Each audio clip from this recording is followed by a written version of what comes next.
Good morning, good morning, good morning, good people.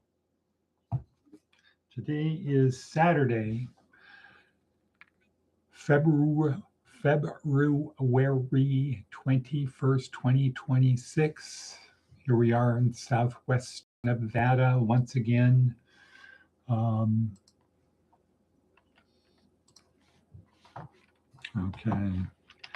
that's in 3 weeks. Just before coming to Florida. Okay. I have some technical difficulties here this morning. That is that I downloaded Claude Cowork onto a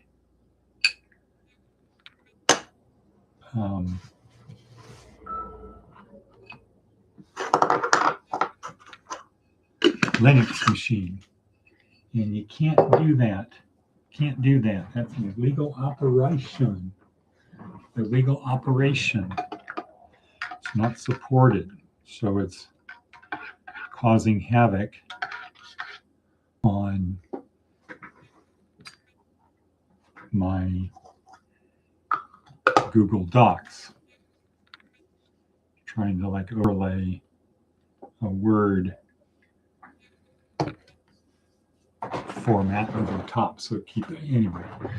Technical difficulties, which means I'll have to erase, delete, uninstall Claude Cowork. But one day it will be right. So anyway, here we are today. Great, beautiful day, Saturday, Choich day, but the Sabbath was made for man. Man was not made for the Sabbath. So what does that mean? Well, it means I have a meeting this morning at 10. I'll try to get to church before it's over, etc., etc. So we'll see. Yeah, okay. Today is day 6 of week 4 of our neuroscience-oriented approach to success. All right, our 4-week program. Got my haircut yesterday. Okay, so we're pulling it together. 4 weeks ago, we started 4 weeks ago, and on Monday, we will again start asking the question, who am I? Why do I behave the way I do? From the perspective of neuroscience. What's going on in my brain? Who am I as far as my brain is concerned? What is this 100 trillion cells in my body, none of which know who I am, none of which care who I am? How do they come together to be me? Who am I, and why do I behave the way I do? And the reason I want to know that is because if I understand that, if I can answer those questions, then I can better answer the question. I can better dial in who I need to be right now. So I can focus my mind, my body, my emotions, my North Star. Now there's a fly in here.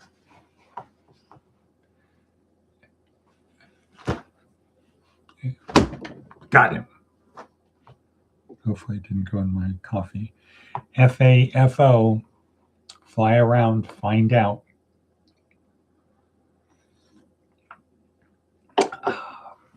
Okay, so we're pulling it together today.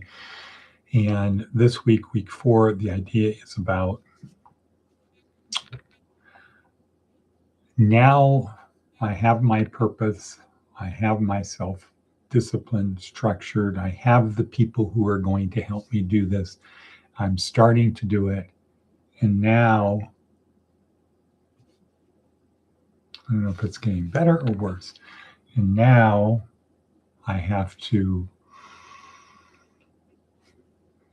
continue on the journey, have to adapt, improvise, overcome the obstacles. When the wind and the current are in my favor, full steam ahead, keep going, take advantage of the good stuff. While the tide is high, you can ride it in a great deal. Don't wait till the tide is out to try to move in. So says Shakespeare in Julius Caesar. Okay. This week, we're going to talk about the categorical imperative as a tool. Do I go take that road? Two roads diverged in a yellow wood, and be one traveler. Sorry, I could not travel both, but looked down one as far as I could to where it bent in the other undergrowth. Then took the other as just as fair and perhaps better because it was grassy and wanted wear. But as for that, the passing there had worn them about the same. So both that morning equally lay in leaves no step had trodden black. Oh, okay. Anyway, so how do I know which path to take? That one or that one? I'm not on a donkey, burro. Well, donkey. I'm not on a donkey, so I can't let go of the reins and let the donkey decide like Ignatius did. Can't do that. So what do I do? One tool is Occam's razor. Occam's razor, the law of parsimony. Whichever explanation is the least complicated is probably the best. Okay. Take the simpler explanation. Okay, that's one. But today we're going to focus on another one. The categorical imperative. The categorical imperative. And that, a good description of that is contained in today's TED Talk, which is Kingdom of Heaven, like stories of old, Kingdom of Heaven, a kingdom of conscience. Kant's moral philosophy.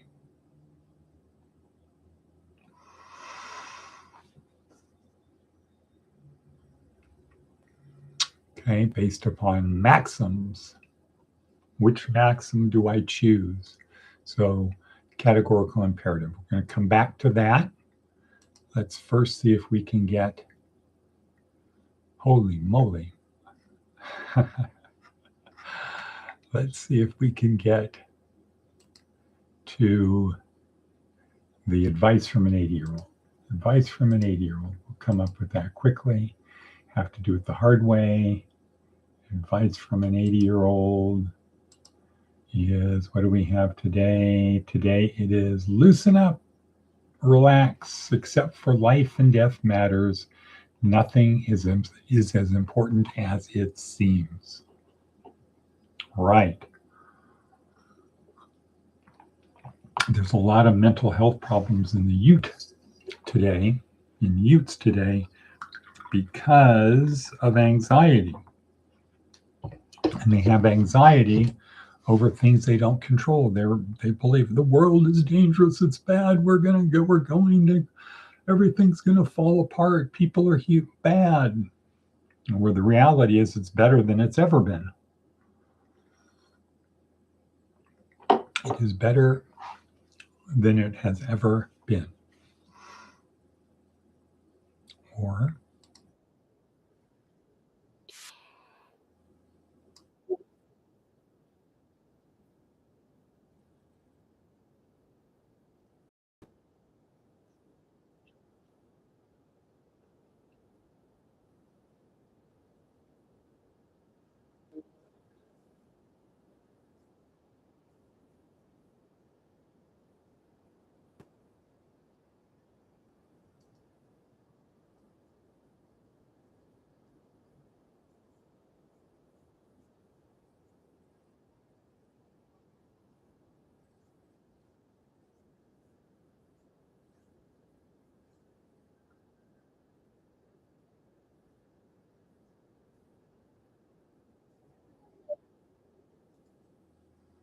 Okay. I don't know if you could hear that. Hopefully you could. That is a little excerpt from Kingdom of Heaven, like stories of old, Kant's moral philosophy. Okay, so the categorical imperative has two formulations. One is the universalizability principle. Yeah, universalizability principle. That is a simple formulation. Simple way to think about that is, should I do A or B? Well, if it was a law to do A and everybody did A, would the world be a better place? Boom. Would the world be a better place? And if the answer is yes, then that would be a safe way to go. If the answer is no, no. And this typically comes in with things involving the 7 deadly sins: gluttony, greed, envy, sloth, lust, something, and wrath. Okay, it doesn't matter. So let's say it has to do with greed. I want this because it'll make me feel good. Well, if everybody acted that way, if it was a law and everybody acted that way, would the world be a better place? No, then I can't do it either. Okay, the universalizability principle. And then the second one is respect for persons. People are never means, are never solely means. They're always an end in themselves.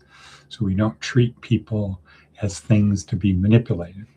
People who are in survival mode mentality don't see others as people. In other words, if I'm in survival mode, I have to do what it takes to survive. You are not a person with feelings and emotions. You are either a tool for me to get what I need to survive, what I perceive to need to survive, what I perceive.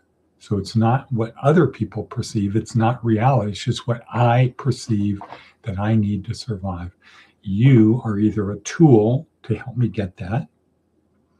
So if you say, let's pray, and if I pray with you, I can get food or clothing or shelter or a car or whatever it is that you have access to or you can help me get, I'll do what you want because you'll help me get what I want.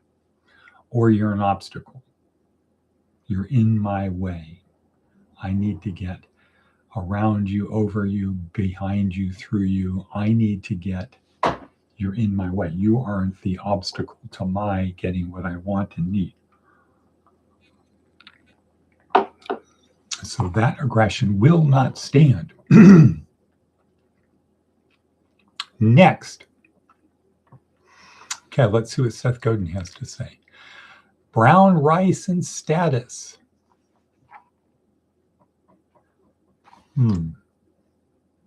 Okay. Rice is one of the most consumed foods in the world, and it gives us insight into our relentless search for status and for affiliation. Once rice is harvested for consumption, it's brown. The outer layers of the rice husk contain the bran and many of the nutrients in the rice.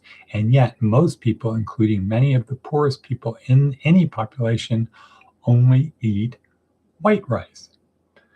White rice takes more work to prepare for sale and leaves behind the vitamin-rich bran. We need to harvest more brown rice to make a single serving of white.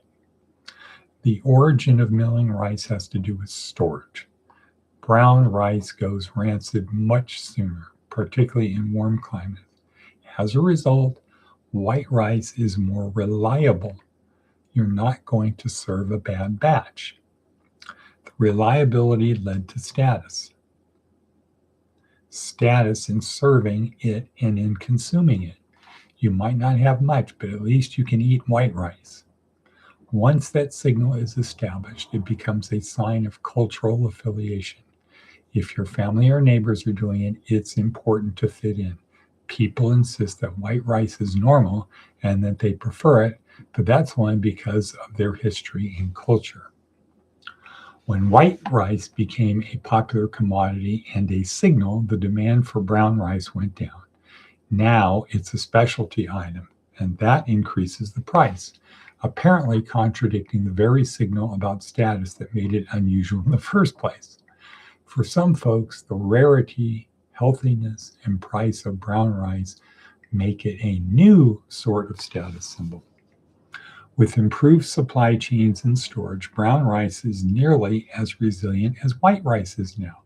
But the cultural trope remains, and because people like what they like, we've learned to prefer the blander flavor of the rice we're raised with.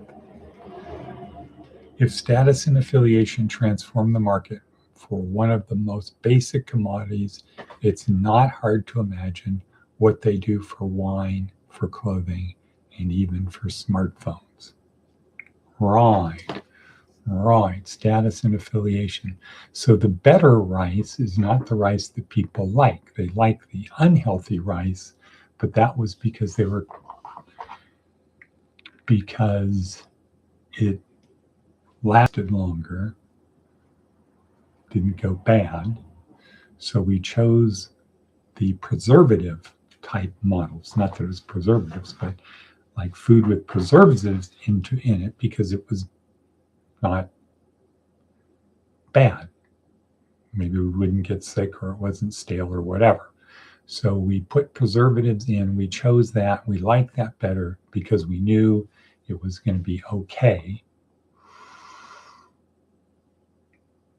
which meant the good rice was viewed as not okay until the point where it was not easy to get. And then it became a status symbol for people who could afford the good rice, which was actually cheaper in the first place. Convoluted thinking. Okay, where are we at? Where are we at? We're at 17 minutes. Okay, so that is Seth Godin. We got the advice from an 80-year-old. We started talking about the categorical imperative. It is very important when we're on the journey to remain on the journey, to keep having forward motion on the journey. And you can't have forward motion on the journey if you don't have a crew that you can depend upon to get you there. The focus should be on what's outside of the ship, not what's inside the ship, or our organization, our tribe. Our tribe should be focused on what's outside the tribe, not what's inside the tribe. And that's a problem with many organizations, many tribes. And I, for one, try to avoid tribes where the focus is inside the tribe rather than outside the tribe. And, well, today is G.school. And we have a minute and a half. And so I notice with some churches, the focus is inside. Who's who inside our church? Are they behaving properly? Are they good? Are they whatever? As opposed to outside. How can we help other people? Right. Now, one thing I like about the Catholic hierarchy, deacon, Vern, is the focus is outside. You're in a different tribe, but you're a Christian tribe, so we're part of this bigger tribe. Good. I'm not going to compare my tribe to your tribe. We're all moving forward. And my restorative justice research is going that way. I will just say two words: algae bloom. Algae bloom. Two words I will say: algae bloom. Feminization. Is it an algae bloom? Is it likened to an algae bloom? Feminization to the criminal justice system is feminization to the criminal justice system like an algae bloom? Well, maybe we'll share the paper. Cut.